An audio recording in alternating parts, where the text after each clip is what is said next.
So now it's the second year that I have been post Hsct treatment, and I wanted to do an update because I think they're important not just for someone else who runs across this video to see, but also for myself, so I can track my own progress, because sometimes it does feel quite slow. And watching my last video, I can clearly see improvements which have happened, which I might have missed had I not kind of committed to making a video. I'd like to point out this is not my stem cell birthday number 2. That was 2 months ago, but I distracted myself by quitting my job for health reasons, which is a relevant thing to say because I think it shows how good Hsct is. I had a great job and was really enjoying it, and then the company was taken over or acquired by an enormous company, and that can uniquely sometimes make a job that was enjoyable really, really, really intensely stressful, which unfortunately is what it did with my job. So I decided to resign for health reasons. And the reason why I made that decision is because a long time ago, like in 2010, I had another job which I really loved. I worked so hard to get it too. But it started to become very, very stressful on a chronic basis.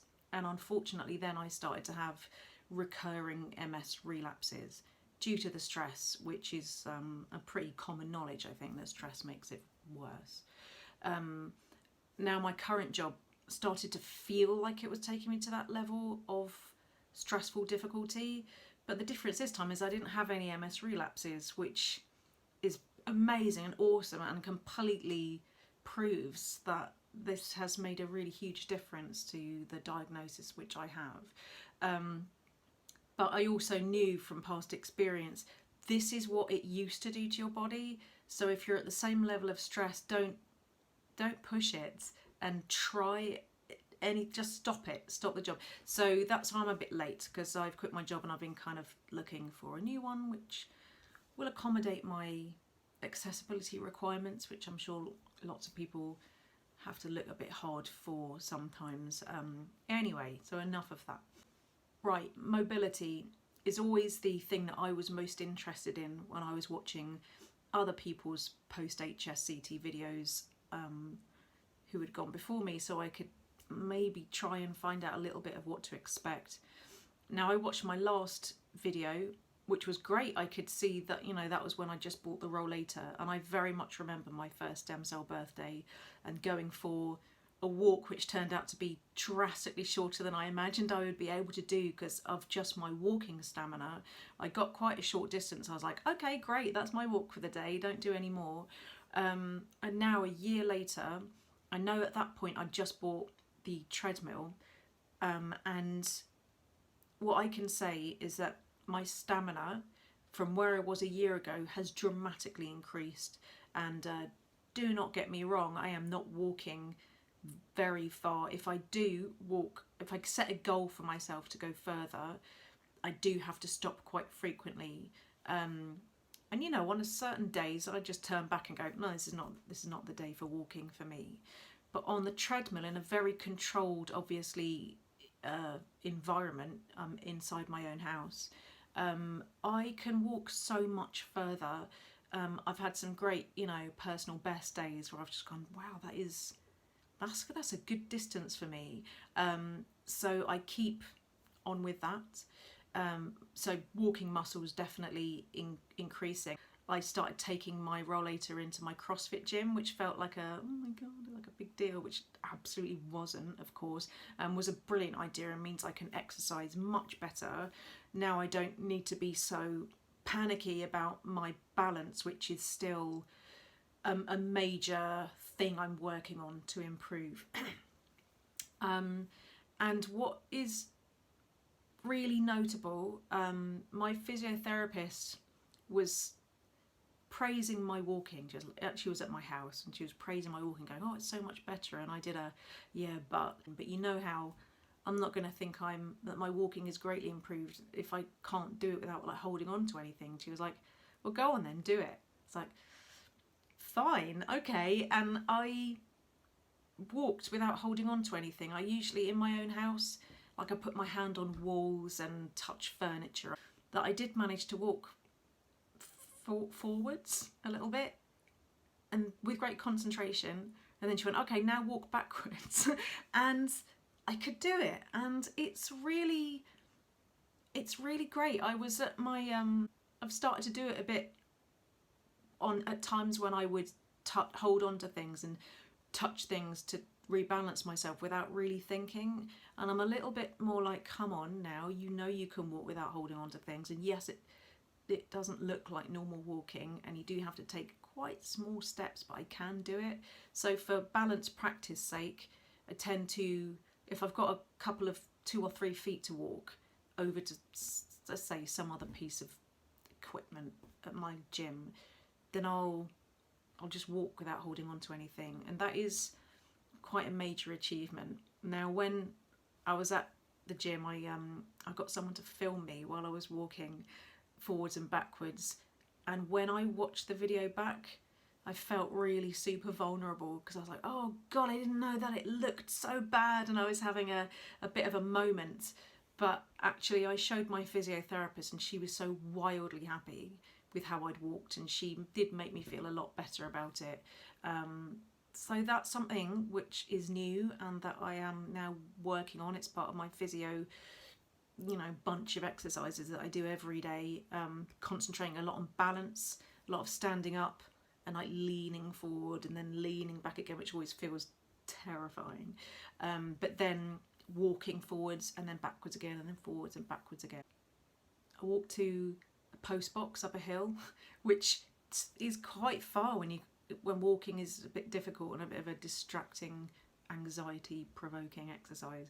So that's another goal, which was, seems so small, but is actually massive. I would have usually just driven the short distance to the post box to post a letter, and I was like, no, come on, goals.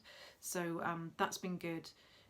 Another thing which will only be relevant to females of a certain age, I guess, but the chemotherapy put me into an almost immediate menopause, which played crazy games with my head and felt very difficult until I got finally, over about 6 months, got the HRT, which I was put onto because it's very early menopause for me, so I needed to go on HRT straight away anyway because of bone health, etc.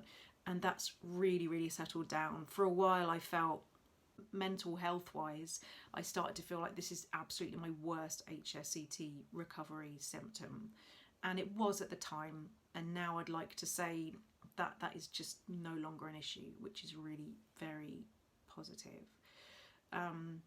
Still looking forward to the day I can go back to Russia. For obvious reasons, this isn't something that's really possible right now. I did investigate it with Anastasia, because I freaked out a bit last summer, which, because anyone who's in the UK watching this will know that last summer of 2022 was absolutely brutal in terms of the heat wave that happened. And I a couple of days after the worst of the heat wave, I felt a strain, it was a symptom which was not entirely new to me, but I was overanalyzing it, just thinking, oh, this is, oh God, is this a new symptom? Is something happening? And I worried about it, and I had a bit of a panic, and immediately emailed Anastasia and was like, right, I have to go to Russia straight away.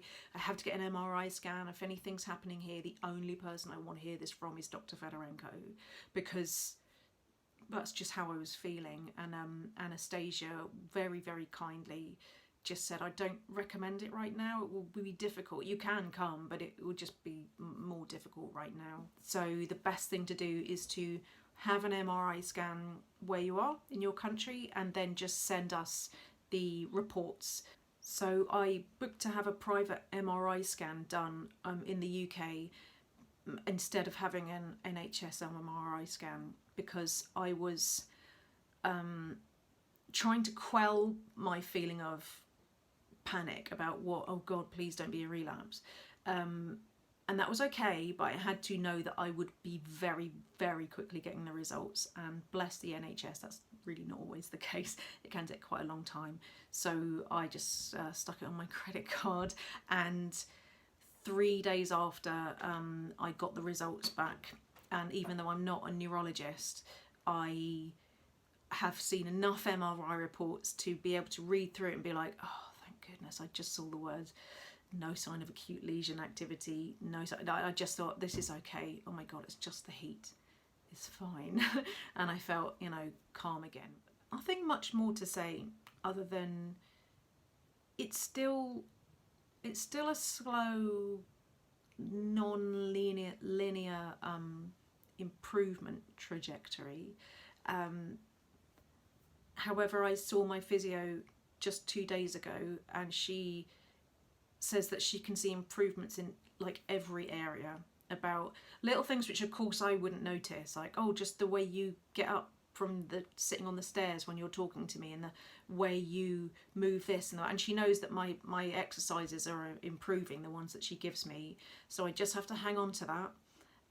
So I'm relying on an expert to tell me things are improving, and it can, on a bad day, can still really get me down, like, why am I getting better sooner? Because it's kind of difficult, as many people will know, to have your body not do things that you want it to do and that you definitely used to be able to do. The one thing I'm doing is obsessively checking the assistance dog charities websites, and they're not open yet. They were decimated, their breeding programs decimated by COVID, so it's taking a long time, but that's something that kind of keeps me hanging on a bit. It's like, I know what would make having a disability a bit less rubbish. Oh, it's having a lovely dog that can help me do things, and so I don't know, it's not particularly relevant to my post-Hsct journey, but hopefully next year maybe I'll have been able to apply. Second year that I have been post-Hsct treatment, and I wanted to do an update because I think they're important, not just for someone else who runs across this video to see, but also for myself, so I can track my own progress, because sometimes it does feel quite slow. And watching my last video, I can clearly see improvements which have happened, which I might have missed had I not kind of committed to making a video.